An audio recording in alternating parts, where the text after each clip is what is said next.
World War II, the war that changed everything. They say history is written by the victors, but in World War II, even the victors bore scars so deep they reshaped the very soul of humanity. It began with a lie. September 1st, 1939.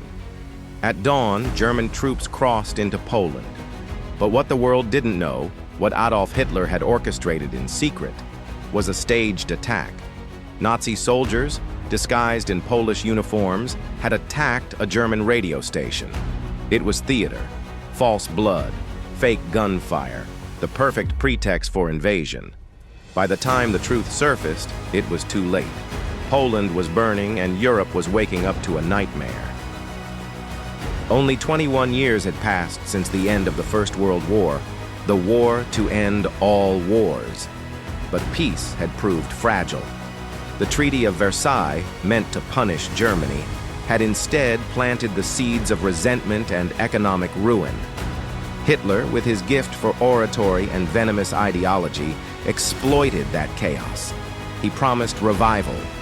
He delivered ruin. But it wasn't just Europe. This war was different, bigger, bloodier, more total than anything before. Within months, the world was split between Allies and Axis. And neutrality? That was a luxury no one could afford for long. France fell in just 6 weeks. 6 weeks. A country that had withstood the worst of the Great War was crushed by a strategy so fast, so ruthless, it got its own name: Blitzkrieg, Lightning War. Tanks, planes, infantry, striking like a storm. Hitler toured the Eiffel Tower as a conqueror, standing exactly where Kaiser Wilhelm had failed. Britain stood alone. And across the Channel, a miracle happened. In late May 1940, over 300,000 Allied troops were trapped on the beaches of Dunkirk, cornered by advancing German forces. They should have been slaughtered. But something no one expected occurred. Ordinary citizens, fishermen, pleasure cruisers, tugboats, sailed across the English Channel under enemy fire to rescue them. This little ship's armada pulled off one of the greatest evacuations in military history. Britain survived, barely. But the bombs kept falling.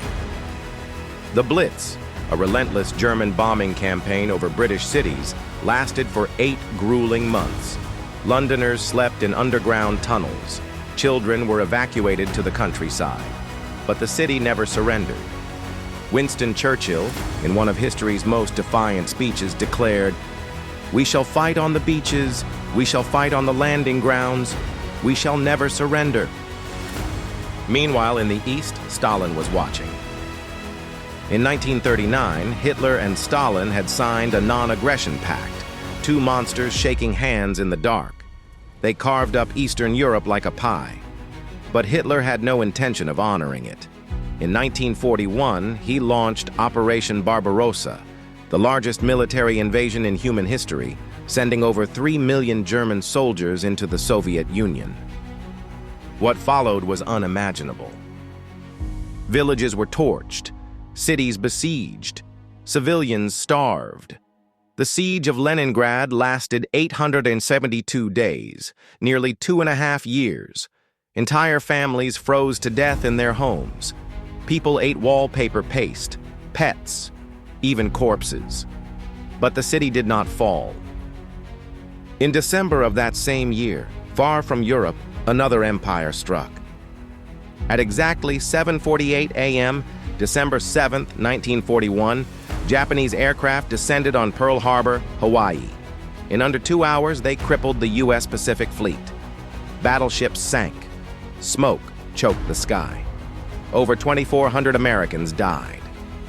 The next day, President Franklin D. Roosevelt stood before Congress and uttered words that still echo, a date which will live in infamy. The United States had entered the war. What had started as a European conflict was now a true world war.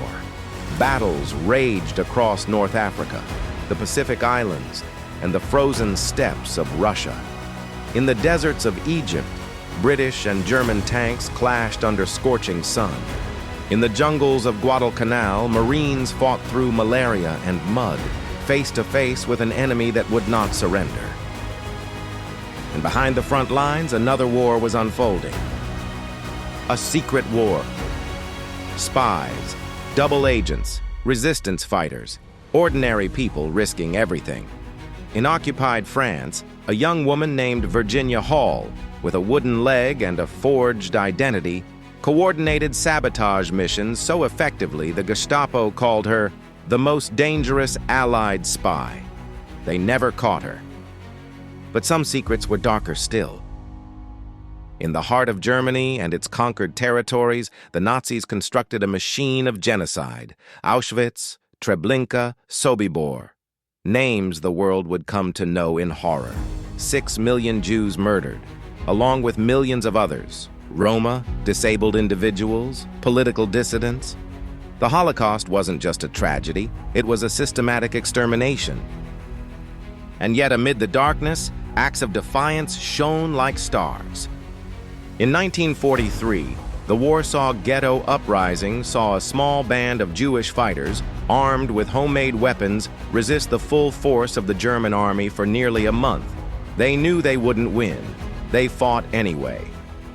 By 1944, the tide was turning. On June 6, 1944, D-Day, Allied forces stormed the beaches of Normandy in the largest amphibious invasion in history. Over 156,000 troops landed on French soil that day. Many never left, but the beachheads held. From there, Allied forces pushed through France, liberating Paris in August. The Soviets, meanwhile, were driving west.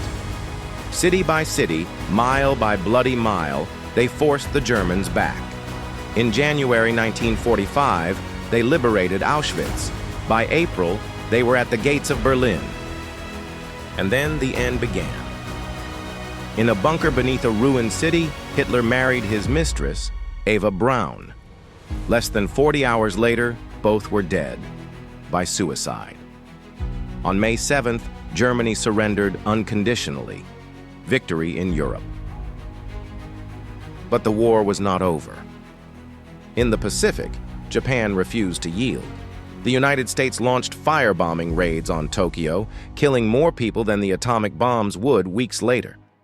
And then, on August 6, 1945, the sky above Hiroshima exploded with light.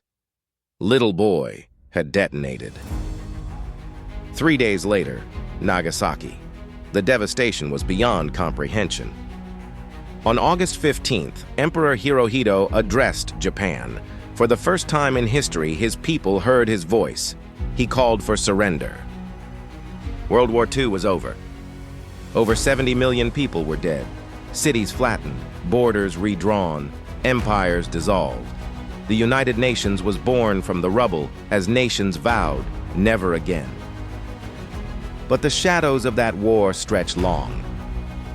It created the Cold War, the nuclear age, the modern world. It gave us both the darkest chapters of humanity and some of its bravest. And behind every statistic lies a story. A son who never came home, a child who hid in a cellar, a soldier who carried a friend through snow and fire. World War II was not just a war, it was the war, the hinge on which the 20th century turned. And its echoes are still with us. Because history doesn't just happen, we live in its aftermath.